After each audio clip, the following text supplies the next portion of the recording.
Welcome to The Prize Inside. A chiropractor's journey in everyday holistic health and vitality. Here, your host, Dr. Jeremy Myers, delves into the remarkable journeys of everyday people who have embraced the path to health and healing. Through his practice, Dr. Jeremy encounters inspiring stories of profound transformation and the power of true healing within each of us. Stay tuned as we discuss various holistic topics and unlock the healing potential that lies within us all.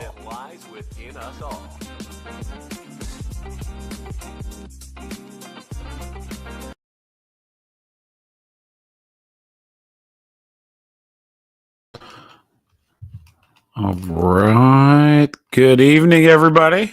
Welcome to the Prize Inside 1% Tribe Edition. Tonight, we are going to go over autoimmune diseases, which is going to be a really good topic. I think it's one that's a hot topic all the time, and it's a tough one because there's so many. Like just in the picture I showed just before, my thing, there is so many different conditions, from thyroid conditions to arthritic conditions to neurological conditions to gut conditions. All these have some type of what they call autoimmune. When I hear autoimmune now, I feel like in our medical professions that we kind of give up the ghost. We kind of go, oh, it's an impossible task to, do anything about it. And so tonight's more about understanding what it is holistically. And there's a lot that can be done. And then I have something really cool to share with you at the end. So hopefully it'll be good. I'm so excited. It's taken me a while to build it out and create the system, but I think we're there. So with that said, I want to go into the little articles I found this week. I thought this one was good. Did you know that weightlifting actually, for my older population, prevents dementia? So if you know somebody that's like struggling with that, or let's say genetically, you may have seen dementia in your life, possibly getting into weightlifting could really benefit. That was one of the articles I saw today. The other one that I thought was interesting, this one, we'll do a little bit of dive. So remember, I'm just putting up highlights of articles. And then in hopes that like Wednesday night, we do Whole Health Weekly, and then we'll go over, them in more detail. But here's an interesting one. Well, I'll tell you about this one, and then we'll get moving. So smoking is linked to higher risk of surgery complications. This one I had to learn about because I always thought it was something different. So smoking really affects your arterial circulation. And from that arterial circulation, one of the problems is I always thought, especially in back surgery, smokers had a really hard time in recovery from back surgery. So I always assumed, my holistic brain thought, well, there must not be enough circulation there. Well, one of Amy is her name. I had a nurse practitioner that I knew really well. And we were in that conversation. For some reason that came up. And she said, no, Jeremy, you know why that occurs? I go, why? Is because when you smoke, your liver is running, let's say let's say you have a car and it's running at 100 miles an hour all the time. So I always think of like Ferris Bueller's Day Off. This might age me a little bit when they put the car on the blocks and try to reverse the mileage indicator thing. If you guys remember that was pretty good. So think about putting your car on blocks and then just putting your foot down on the gas and going 100 miles an hour. So what that does is it creates is your liver has to process this toxin as fast as it can because it's trying to get rid of it. So what occurs sometimes is that the reason smoking is such a big deal is because when you go under, the chemicals they use to make you go under with, you burn through it really, really fast through your liver. So a lot of times they have to give like elephant tranquilizer to somebody that smokes because their liver processes that stuff. You literally could wake up in the middle of your own heart surgery.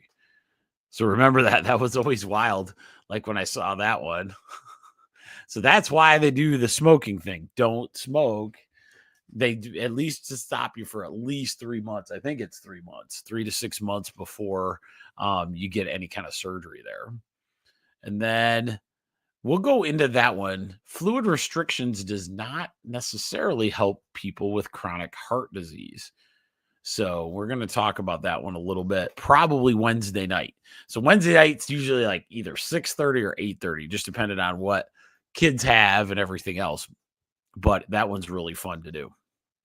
Okay, so let's get started on this because it is a holiday weekend and I don't want you guys so bored. I mean, hopefully you guys enjoyed your holiday weekend. It was gorgeous in Michigan.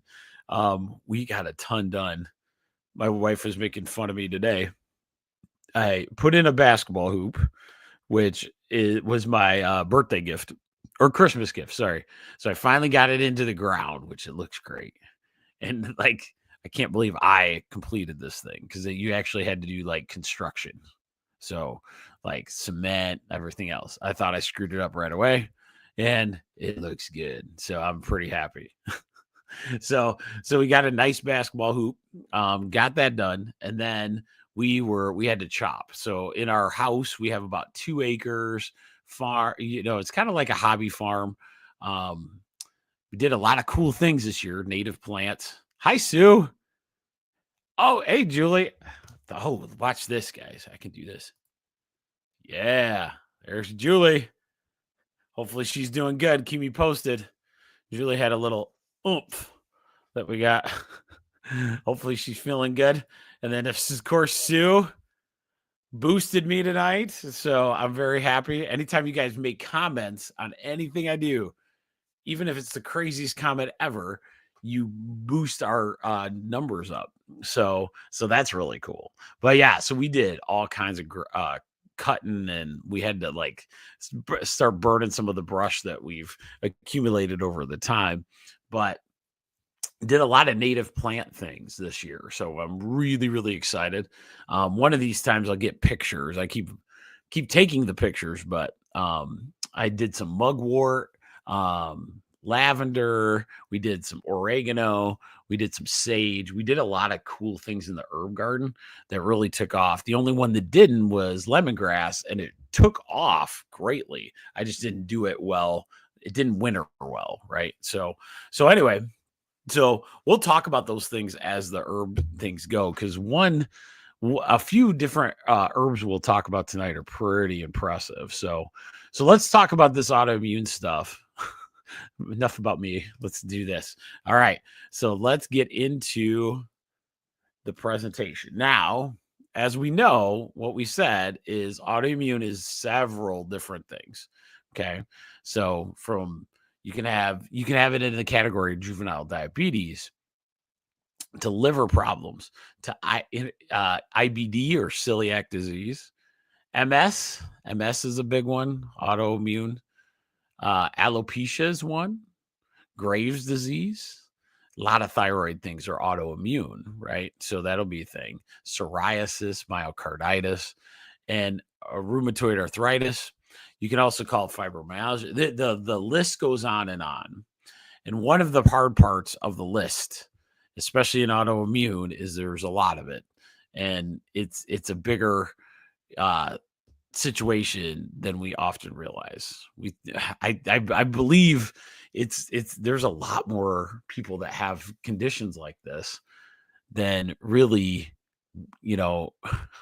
than we should be, okay with, because it's just so massive. So anyway, so let's go into these autoimmunes, what it means, what it means to say these things, and what we can do about it.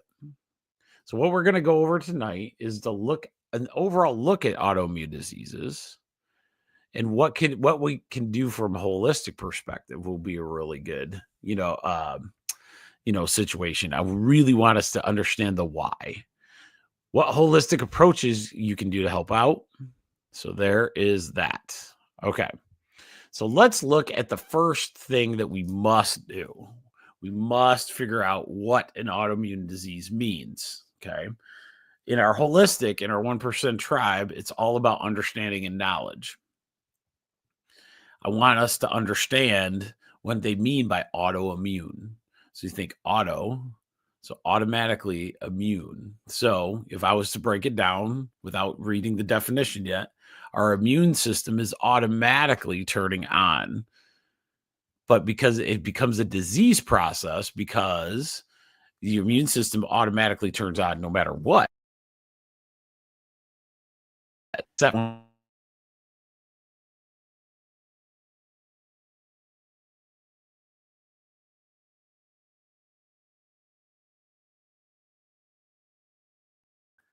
Give me sorry about that. I think I just froze. All right, come on, baby. Come on. Hopefully it'll unfreeze. But anyway, so Julie, if I can let people well, your pain remedies are working great. Thank you very much. If you will let me say yes, it's okay to tell them what happened to you. So I would like to throw that out there and just tell them what you've done as a monster. Okay, sweet. Thank you, Sue. That was weird. I've had good. It's not even windy. All right, here we go. So the idea is autoimmune. So break down the word for yourself.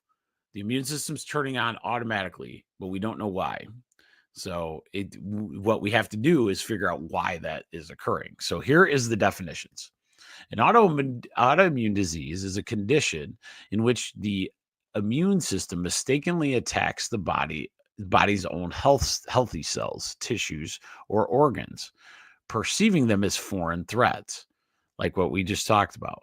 Normally, the immune system defends against harmful invaders like bacteria or viruses, but in an autoimmune disease, it fails to distinguish between self and non-self, leading to inflammation, which we know is not an enemy, but it leads to extra inflammation, starts causing tissue damage or organ dysfunction.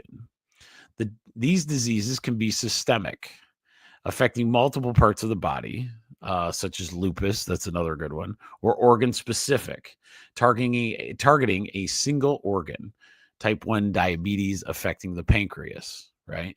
So if you understand, type 1 is the childhood diabetes, that kind of is like the genetic link to it, where that is considered an autoimmune disease. Common symptoms include fatigue, joint pain, fever, rashes, though symptoms vary widely depending on the disease and effects of the area. Autoimmune diseases often have genetic, environmental, hormonal triggers. The other things that can happen are infections, stress, pregnancy, which is kind of crazy, but that's a true thing. There's over 80 autoimmune diseases right now that exist. That is insane, including rheumatoid arthritis, multiple sclerosis, Hashimoto's thyroiditis. They're typically chronic, with treatments focusing on managing symptoms and suppressing immune system and immune activity. Okay, so before we go on, hopefully that made sense. 80 autoimmune diseases, 80. And here's the saddest part of this, guys, and that's what hopefully tonight will really inspire you for. There's no end in sight in the increasing, okay? And that sucks. It's not a fun disease to have any kind of autoimmune situation. But what is occurring is our population, we're not getting healthier, we're getting sicker, even with the knowledge that we have. So we have to remember that as we go and really start changing our mindset and like how this is going to play out. Okay. So that's why we're doing this in the beginning, because I don't want us to lose hope on this stuff. Okay. Okay. So let's go through, what is the science? Okay. So we're going to start with the science because it's important. What does the science think that causes autoimmune diseases? The exact causes of autoimmune diseases are not fully understood, But science points out to a complex interplay of genetic, environmental, and immunological factors. Here's a concise breakdown. I won't read them all, but genetic predisposition. You could have had genetics, and if you've seen our 1% tribe, there's a play for that, right? Genetics don't necessarily run our life, but the program might, right? Genetic mutations can be like that, right? So for the type 1 diabetic kid, right? So those kind of autoimmune pieces are there all the time. Rheumatoid has one called HLA-DR4.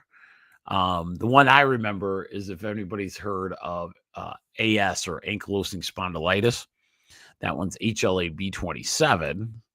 So these are different. It's a human leukocyte antigen. So these are different immune cells that get out of control. So those are just things, and they can have some genetic predisposition, but remember, it's the program we're running. Okay, so just don't get caught up in, oh, it's genetic, I'm done. That means it's over, man. That's not true at all. Okay, this is what the science is saying too, by the way, on the environmental triggers. So environmental triggers, and this is true, viruses, especially Epstein-Barr, Lyme's, lupus, multiple sclerosis, or Epstein-Barr virus is linked to lupus and or multiple sclerosis. Sorry, I didn't read that correctly. Bacteria may trigger autoimmunity by mimicking body proteins, molecular mimicry. That's what Lyme's disease does. That's why it's such a crazy one. And that's another, we're going to go into that one at some point. That's a whole nother topic. Okay, toxins and chemicals are another environmental trigger, which is huge, which we're going to talk about. Silica. Remember what those PFASs are? The plastics in our environment. That's been one of the biggest things. We're air breathe, water we're drinking, food we're eating, tons of plastics, like microplastics and all kinds of stuff. Pesticides have been linked to this stuff more than we can count. They don't like saying that, but it's a true story.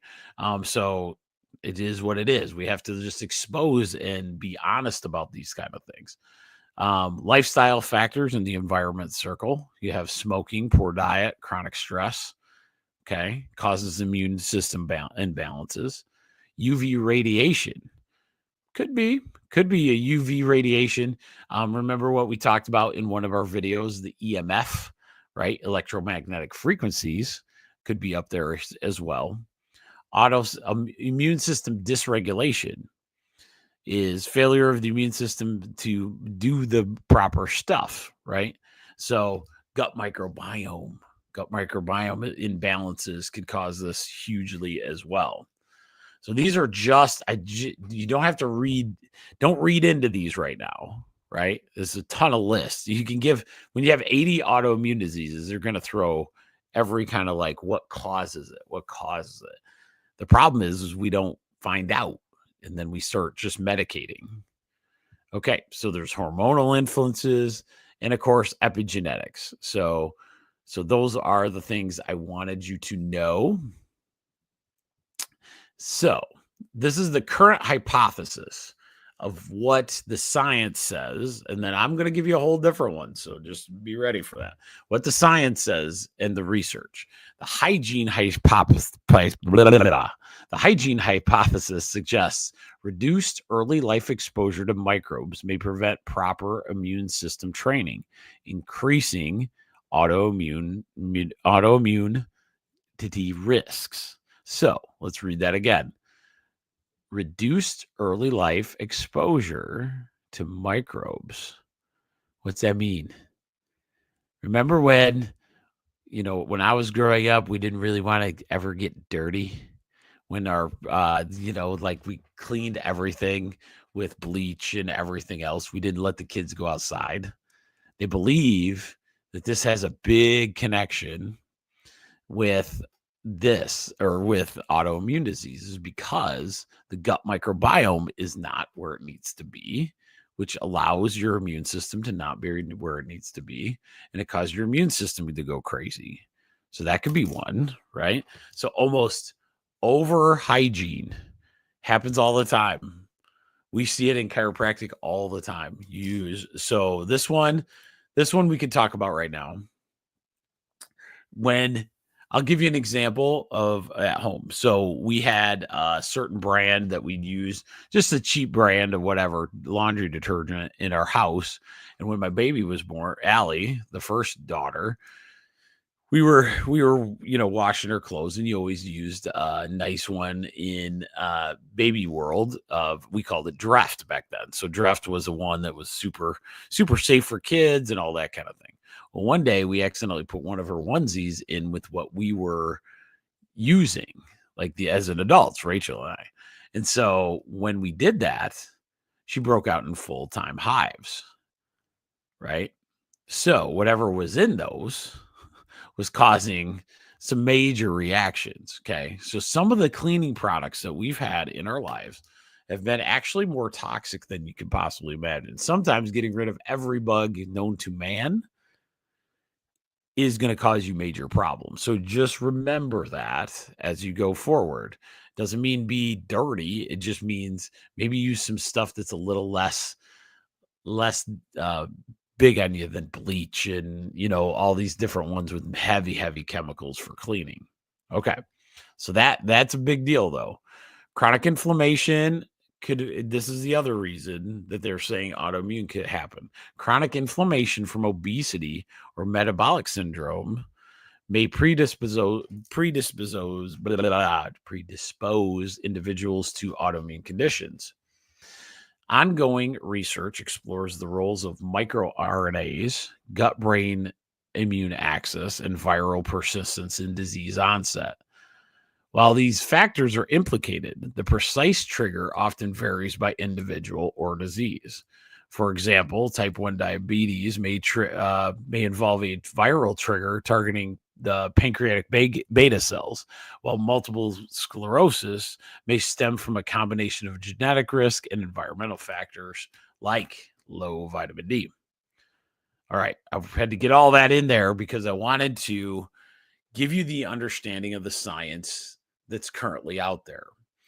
Okay, so the next few slides are going to be what we would do holistically. Oh, Julie said we can talk about it. So Julie actually broke her wrist and she had to go in for some procedures, and she didn't want to use any of the stuff medically for pain and all those kind of things. And so she came and did some herbal situations, and she is doing well with it. So remember that we sell at the office, we have a few different pain management ones. A lot of times I'll tell people if they want to stop taking Tylenol or Advil or, all those things that kill off your kidney. And some people are taking 3 to 4 a day and don't even mind it. Don't even know until you go to the doctor and your kidneys are failing. That's a problem. So a lot of times I wanted some kind of just an alternative, nice herbal that you could potentially just do instead of that. So, and in the herbal world, there's quite a few that actually can do good. White willow bark. The one I like at the office is devil's claw. I found a few different ones this weekend that I was working on. Love holiday weekends. I study more. Is that strange? I don't know. I just get into it a little bit more, but, and some creams. There's some great stuff out there, and she's really handled it like a trooper, and she didn't have to take any opioids or any of that other kind of stuff. So thank you, Julie, for letting me say that. All right, cool. All right, so let's keep going. Now let's talk about it. Here is the problem with almost all autoimmune diseases, and we're going to hit it in the head first so that you guys understand. How do we approach these conditions from a holistic perspective? And if you're with me on Whole Health Weekly every week, you'll know that I've gone through all the chiropractic principles. There's 33 chiropractic principles, and the principle number 6 that we go by is called the principle of time. There's no process that does not require time. Okay. So, one of the things we have to understand, and this is with all of these, once these autoimmune diseases occur, it takes a lot of time and a lot of dedication to truly get better. Okay. I wish I could tell you, here's the thing. Like if you're going medical, you saw it yourself. There's not a lot of treatment for you anyway, other than whatever medicines that, keep the symptoms at bay. That's it. There's nothing really to kind of get the out of control immune system back on track. Okay. And so maybe there is, in their future that might happen. But for the meantime, we have to know if you hear the words autoimmune, you're in it for a long haul. And we have to understand that. And that's why holistic is tough, because it's an everyday process. But when you understand that and you start changing your perspective, that your confidence level of the world is so much better. And so understand it's sort of a blessing. I'm sorry, it's sort of a curse that holistic in our bodies have this healing capability, but we have this healing capability and it just takes time. It takes this beautiful amount of time to kind of start doing those improvements. And while you're doing those improvements, it can change the world. Okay. All right. So one of the things we're going to go through this. So that is the chiropractic principle. If you understood, okay, so let's talk about this before I keep flipping back and forth. So hopefully I'm not driving people nuts. Then this is autoimmune is the key, is the ultimate explanation of how chiropractic works. Okay. Chiropractic isn't just about back pain, headaches. Okay. It's not about just making sure your back doesn't go out at this particular time. It's about specifically the communication between your body and the universal intelligence or nature. So, innate intelligence within us uses this communication system throughout your entire body. It uses your brain and your nervous system. And that brain and nervous system are housed in your spine, in your skull, right? And so all these different nerve pathways go out there. The idea is if we want perfect communication so that this innate intelligence of the body will always constantly give you the right signals. Autoimmune to us is almost automatically saying you want to make sure you're doing regular chiropractic care to make sure that your spine and nervous system are communicating properly, because part of the immune system issue is lack of communication. It's not working right. That's why you have these immune system cells going crazy when they're not supposed to. And one of the things, I don't push it that much on herbal night. But this one I have to, because autoimmune diseases, anybody that has one should be on a regular regimen of chiropractic adjustments and for a long time until we figure out the process, get the communication to the immune system better. And I know that's a soapbox because I am a chiropractor, but I want to make sure you guys get the right stuff. Innate intelligence of your body can and will reverse some things on there. I'm not saying it's you're going to get rid of your autoimmune disease tomorrow, especially if it's like a genetic issue. However, the communication pattern, the better your innate intelligence is working, the better you will do. Okay. Man, soapbox time, Jeremy. Jeez. Sorry about that. All right. So it says the magic of innate intelligence, chiropractic principles and approach is the way that's the key opponent to understanding how these autoimmune diseases go, realigning and balancing the communication of your innate intelligence. The inside intelligence works better. Your nervous system and your immune system will work better. So regular chiropractic checkups are key if you want to bring this communication back on track. The immune system is literally miscommunicating and attacking itself. That's what it is. They say all these different things, genetic fact. It's true, but now we have to reconnect. We have to recommunicate.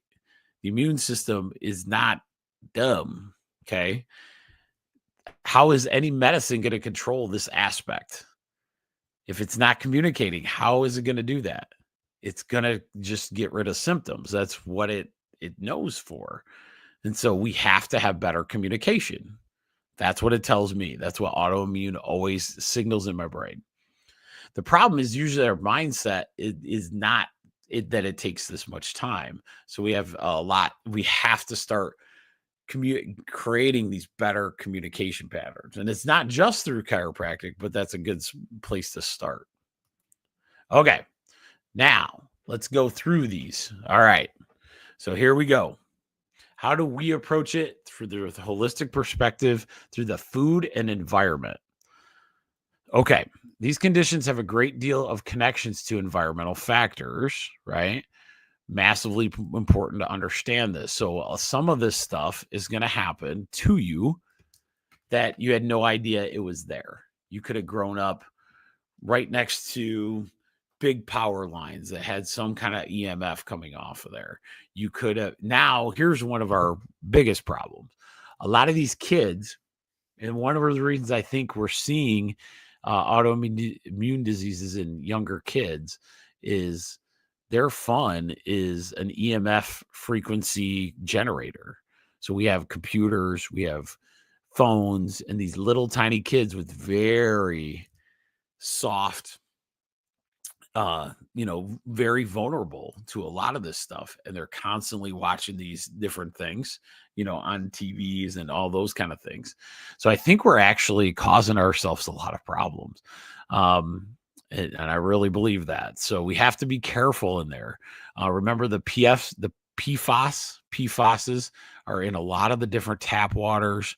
A lot of your city waters, you should be at minimum doing what they call reverse osmosis, filtering of water to make sure you get as much as you possibly can out of those waters, right? So we're talking radiation exposure. Like they said, UV light. That doesn't mean stay out of the sunlight. Just don't get out in the sunlight at like the peak times. Oh, I've been studying this stuff on light, guys. Oh my God. I can't wait for that one. That one's going to be good. I got a lot of studying to do though. So what I've known now, I can tell you this, the best sunlight you can do is in the morning, like that morning sunrise and that late night sunset. It's so beautiful. But that light, the UVA stuff, the ultraviolet, the bigger, harsher stuff is that noon sun. So just watch that and start getting out into it. It was great today. It was almost scary today because it was really sunny and you get a little, and it was cool. So that's where you can get a little more sun exposure than you should. Okay. So let me see what else I had on this list. Pesticides again. A lot of correlation to, the old farm fields and pesticides. Like being near there, growing up there, the amount of, farmers that I've seen have situations in their family is pretty up there. Now, not all the family, right? Just ones that have maybe had their gut microbiome wasn't going in the correct way. Okay. So that's one, those are some things that could hit you that you didn't know, like in your environment, right? Okay. So those are the environmental factors. So let's go into the food. The food is going to be a kind of our normal situation that we know in our 1% tribe. Ultra processed foods is a huge culprit because it's just constantly throwing. So the problem with ultra processed foods is ultra processed foods are not real. They're fake. It's fake food. They're trying to make fake calories with the fake food that you have. Fake sugars, fake get your taste buds in. They're faking that. It's all chemicals. So it's all chemicals put in a lab to see what the mice like to play with. What's going to addict those little brains and get them to keep eating more? Why, when you open a bag of chips, does the whole bag go away? Why? Because people in a lab figured out how to do that. So, and it's not natural. It's not natural processes that they use to do this. So when you have a lot of these foreign invader all these different food things, these ingredients, the constant chemical ingredients, it's so crazy. Like how many? Off topic, did you know there are 20 ingredients in the United States used in our foods that aren't even allowed in other countries? They're not even they're banned from their food, but we do it. That should scare us all right there until they actually make a change, which I hope they actually do. So that would be fantastic.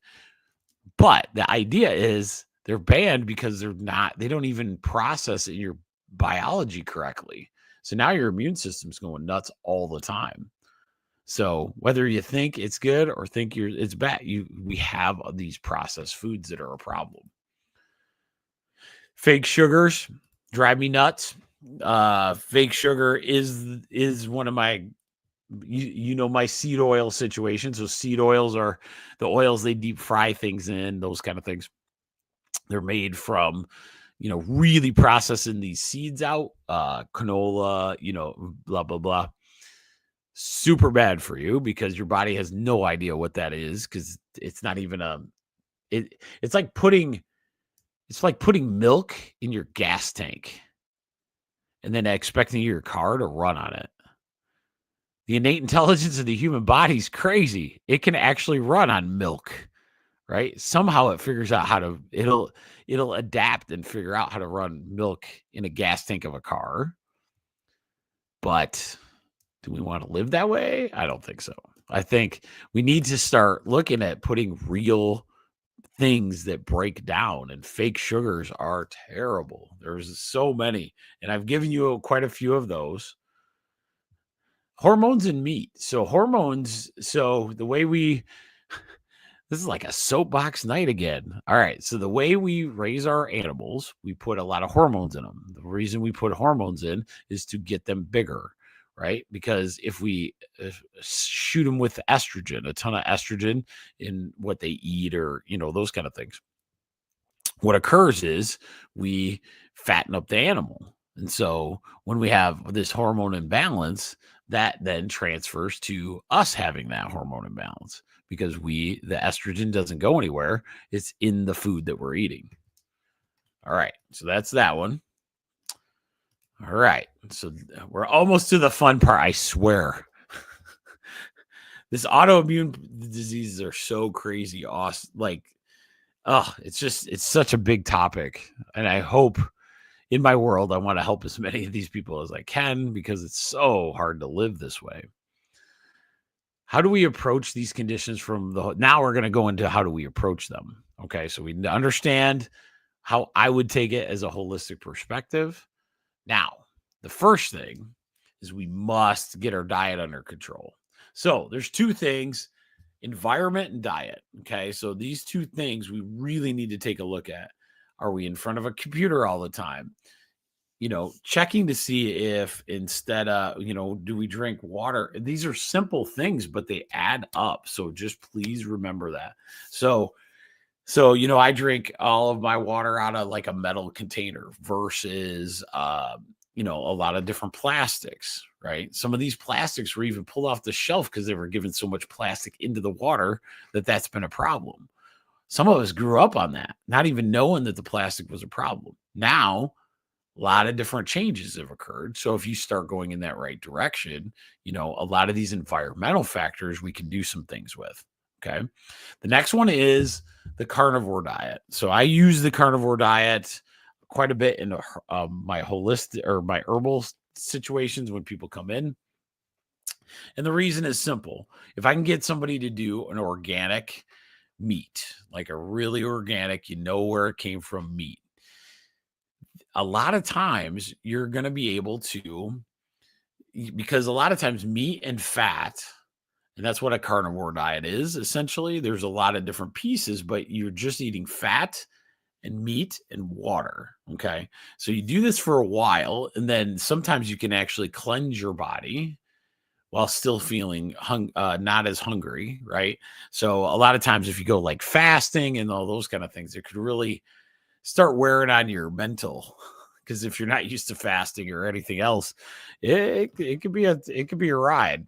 A lot of people get some good luck with fasting, which is good, but the idea is to take away all these things that are triggering the immune system. So we're trying to get rid of all the stuff that could be potentially causing our immune system to lose it. And that's what's nuts about the medical the side. We say, hey, here's your autoimmune disease. I have that. Now here's the prescription. We don't go through any of this. We don't.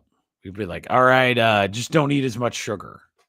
Well, that's not great advice. We have to figure out what it is. Get rid of these environmental toxins. Get rid of these like food ones to see where, when we bring it back in, what is the problem? Okay. Because there's different levels of this stuff. Okay. So in most of your autoimmune, there are levels. What I mean by levels is sorry, guy. And I'm probably going to go a little longer than I usually. So because I get to sleep in tomorrow too. So that's the other. So there's levels. There's levels of different autoimmune diseases. Some people say they have rheumatoid arthritis, and not one joint of their body is different, right? Because they have the RH factor, or they could have some joint pain or something like that. Some people have no movement in any joint whatsoever, and they actually get the malformed joints and everything else, right? So there's different levels of this. And the reason there is because once recognized, if we start to reduce the amount of things that kick that immune system off, it could be really, really helpful. Okay. So soapbox done. And one of the things let's go into that. So carnivore diet's kind of where I'd stay. If you ever want any questions, let me know. We need to make sure that we're not eating things that cause our immune system to go crazy. That's why plants, the bioactive materials of plants, because our immune system is out of communication, it doesn't know. Okay. So it doesn't know that, I eat a salad every day. It doesn't know that that's not an enemy, because if you're in an autoimmune disease state, it's not working. The immune system's not working properly anyway. So that's why, hey, man, I started eating really great and I ate, went all vegetarian. One of the problems is there's a ton of phytochemicals, plant-based materials that could be in there, but it could potentially kickstart that immune system up. So not that ever that vegetarian isn't a great way to go, because it really has a ton of nutrient value, of course. However, in this situation, if your autoimmune is going nuts the other way, we got to figure out, how to get the immune system back to its regular communication pattern. And then we can start adding that stuff. Okay. That's why I wanted to bring that one up. That's why carnivore is pretty important. Okay. All right. So now we're going to talk about what we can do each day. Okay. So we're going to go through some really good immune system herbs that I'm pretty pumped about, that you guys will like, I'm hoping. How do we approach these conditions with herbs or everything? But the one major misstep that everybody does is we don't take a really good multivitamin and trace minerals. That should be number one before any of this other stuff I'm about to say, because we want to make sure we're getting it in. With my autoimmune people, because 85% of your immune system is in your gut, we want to make sure that we digest that. So I usually recommend a really good one in liquid or powder form. Okay. So either one of those, try to find a really good multivitamin that you can take where it's easily digested. Okay. So there's that. Fish oils. It sounds crazy, but a lot of times your autoimmune diseases have to do with the joints of your body. That's when we notice that we have them. Your essential fatty acids, your EPA, your DHAs of fish oil are critical for just the movement patterns of all these immune systems. And anything you can do to like strengthen your body is what we're going to do. vitamin D level. That's why I've pushed this vitamin D for so long. Vitamin D has to be normalized. There's no like if to be in any kind of autoimmune disease. You better know. The only test you should get every year almost should be what's your vitamin D level. If it's not right, you need to get it there. Okay. Some people take, 10 to 20,000 IUs a day to get to that normal vitamin D level, and you can actually start seeing the immune system start kicking up. Now, do you have to take it? No, I don't know what your vitamin D level is, so I'm not going to say which level it should be, but like find that out. That's good information. This one's crazy. This one's kind of new. Hopefully you guys give me a thumbs up if you've heard this one. Low salt intake. So low salt intake actually causes a problem. Causes a big problem. Low salt intake, and I'm not talking table salt, guys. So when I talk, let's walk this real quick. So when we talk we're not talking table salt. One of the biggest things that happened to our society is we thought salt was just a little salt shaker that we get. So then we went to table salt. Well, what they did was get you as cheap a salt as possible. And because that salt came out, what occurs is think of our body as a battery. Okay. So, and then if our nervous system runs on this electrical power, then if you take away the salt and make us less and less neutral, you can't send the signals all over your body. So I recommend usually a really good sea salt, nice organic, something Celtic sea salt, Himalayan. These things have also trace minerals attached to the salt. So you're not just taking table salt, right? So that one's a big one though, because there's some kind of correlation with autoimmune diseases and low salt intake, because a lot of our processed foods don't have any good salt in them. And I'm not talking taking tablespoons and grandpa and pouring salt on a steak or whatever. You want a little bit, you don't want to go overkill. That's obvious. Okay. Now let's talk about these herbs. Okay. So herbs in all autoimmune things are massively good. Okay. But here's the process. We're going to go back to the reason I brought this up. Chiropractic principle number 6. There is no process that does not require time. Herbs in the autoimmune world are going to take you time. Okay. And so that's one of the problems. People give up way too early because we're into too much, instant gratification. And it also doesn't mean that we have to necessarily give up the medication side either. Okay. So what I've learned in my herbal realm is we can work around a ton of these things the medical is trying to help you with, right? I'm not mad at the medical. There's no great answer. So when you come in, they have the medicines that they have the chemicals that, they can understand how to get you to function better, do all those things. But if you're on a journey to really figure this stuff out, some of these herbs, especially in a tea form or something, can be really, really helpful. Okay. So just remember that as we go forward with these herbs, and we're going to kind of walk through them together. All right.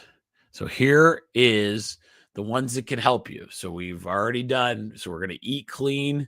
We're going to get chiropractic adjustments because this helps the immune system communicate, right?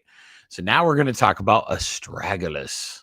Astragalus is this overall body improvement herb that's fantastic. It's kind of brand new to the world of everything. This affects everything. Astragalus does. Immune system is a big one though. So immune system can be a really, really big one to help stimulate and get those immune cells communicating better. Ginseng is a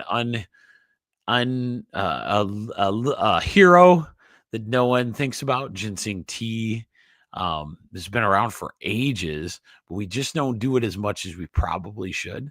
Ginseng you should have around you all the time. Reishi. Okay, so I want to tell you about these. These next ones are the newest stuff that's coming out. Okay, so the mushrooms, you got to make sure your body can take it, because a lot of times, testing, making sure you're not allergic to mushrooms or whatever, because I've actually heard that's the case. But mushrooms are a big one. The what they call I want to call it phytochemical. Phytochemicals, like what's in plants, but what they found is these mushrooms have really powerful phytochemicals. Phytochemicals is like, when I say that, think like, how turmeric has that stuff called curcumin, and so in there, that curcumin is what they call the active ingredient that brings that inflammation under control. Mushrooms have a ton of those type of chemicals. So we have this phytochemical situation that is really, really good. So I'm going to give you a bunch of mushrooms, a lot of times powders, a lot of good stuff. You don't have to eat them on your pizza. You can do these in a powder, tea, coffee. It's fantastic. So reishi is a fantastic one. Probably the number one Chinese mushroom tea. Fantastic. Maitake, shiitake are all really, really good for the immune system. Cordyceps is a mushroom, and cordyceps is really good. I haven't used this as much as I should. As I was studying and making these charts, I was like, oh man, for my people that have lung issues, cordyceps could be a really good immune system one. Lion's mane's probably the one. I ain't gonna lie, the people that take that, I have seen some amazing results with that. Very effective in a lot of different ways, in mood enhancement plus immune system, a lot of those things. Turkey tail, I have not tried them. Shiitake, maitake, reishi are all my favorites. Reishi, I can feel a huge difference, so I really, really enjoy that. But turkey tail, I haven't tried. But these are some.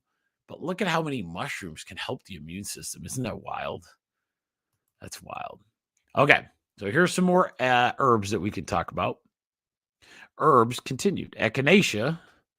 Echinacea is by far our big one. Okay. Now I'm going to talk about some specific ones. Okay. So if you're suffering with any of these, but just remember, well, we'll talk about it in a minute. Autoimmune diseases all have super similarities, right? So they're all immune system going out of control. They just have different diagnoses that people can do. This thing called 5-HTP is something that really, really works good with fibromyalgia. So remember 5-HTP. Rhodiola is an unsung hero. Very good for a lot of things. Chronic fatigue. I hate that diagnosis because it doesn't really tell you what is actually going on. However, rhodiola, if it's a true chronic fatigue, fantastic. I thought rheumatoid would be a good one to kind of break down a little bit more, too, because there's so many different autoimmunes out there. Hopefully some of this will help tonight. But borage oil, fish oil, cat's claw is a really, really good one. And one last one that they found that's fantastic for rheumatoid is thunder god vine. Now, what I know is that in autoimmune, I'm going to give you a few, and I wish I could give you more. I'd just give you these giant lists, because in the immune system, there are so many options in herbal. And one of the reasons I got super attracted to the herbal remedies is because of the amount of options that are out there. So I'm giving you like very, very, like the basic, situations as we go, but you can do an entire plan, and it's just a beautiful thing. I got to take Rachel to the Amish herbal farm that we get our supplements and tinctures from at the office. It was fantastic. Rachel hadn't been. I had just drove down there because they have Amba showers. What are you? It's not like I sometimes we work till 5:30. They're closed at 4:30 because they got stuff to do, right? So we got to go through some amazing things down there. It's called Chups. If you ever want to take a drive, if you're around, it is really, really cool. You will spend way too much money. You think it's, and the prices are phenomenal, but we are officially like what they call wholesalers for them. So we carry our stuff up here. But man, it is so exciting down there. So it's called Chups. Remember that. And the people down there are fantastic. And you can get shoes or fabric while you're down there too. Just to let you know. I wouldn't know what to do with the fabric though. All right. So hopefully you got those. So let me read those again. 5-HTB for somebody in the fibromyalgia, rhodiola for chronic fatigue, rheumatoid, borage oil, fish oil, cat's claw, and one called Thunder God Vine, which has been huge. I would say, like, if especially in autoimmune, just start with some echinacea, man. So start with some echinacea, some ginseng. Start getting in the process of those so you can get a good idea. Those are very generalized. You don't have to have like a crazy amount of specificity to how much, but the echinacea teas are great. You know, ginseng tea is fantastic. It tastes good too. But the successes in holistic is mind-boggling, like how good holistic medicine does. Not just me, obviously, but acupuncture, chiropractic, nutritionally, herbally. All these things have great connections, especially if the person is really, making the move to try to do it. So with our office, we do one of the things I like to do, and I suggest most of the time, is to get into us doing like all the nutritional blood work and getting a good plan of action prior to just doing the herbals, especially in autoimmune, knowing that it's going to be a long time. Okay, so all right, so let's keep going. All right, autoimmune diseases have a ton of holistic successes. Problem has been the general population has no idea what is available, and we are not willing to put the time in a world where time is used against you in healing and repair. So remember, the longer this stuff goes without you understanding, the more problems it causes, and that's one of the biggest issues. So the biggest thing that I really want to push is give some of these ideas a shot. Start doing those things. Visit our office. I can help you with all that stuff, right? We can even work around all the medication type situations. These are not crazy herbs that you have to worry about necessarily, right? But they could be a good starting point to see where our journey is, and just understanding that autoimmune diseases are tough, and the only way to fix them is to change, like do it yourself every single day, right? Okay. So what we're going to do for a 1% tribe improvement, because I kept you a little longer because tomorrow is Memorial's Day and I can sleep in. That's why. Let's do an understanding. So understand and figure out what your autoimmune problem is and recognize what we can do and what's the actual approach we want to take. Okay, so that's a big deal. And start taking action towards it. Changing those lifestyle things, evaluating all the different, what toxins are coming into your life? What toxins do we need to get rid of, right?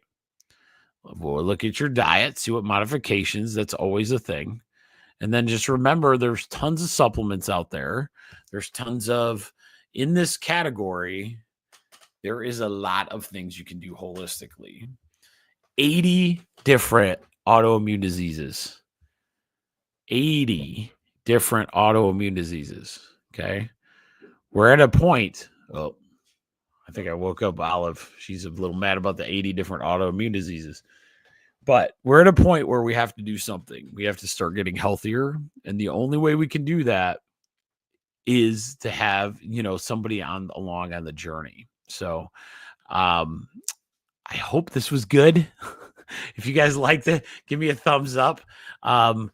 It was I'll probably do a part 2, because there's just so much there. And I didn't really hit a ton because there's 80 autoimmune diseases. So I wanted to give a general overview because all of the stuff I talked tonight about incorporates every single one of those 80 autoimmune diseases. And that's what's neat about the holistic approach. It at least gives you power back. Autoimmune diseases, unfortunately, take a lot of power away from people. And that is what that's what 1% tribe's all about.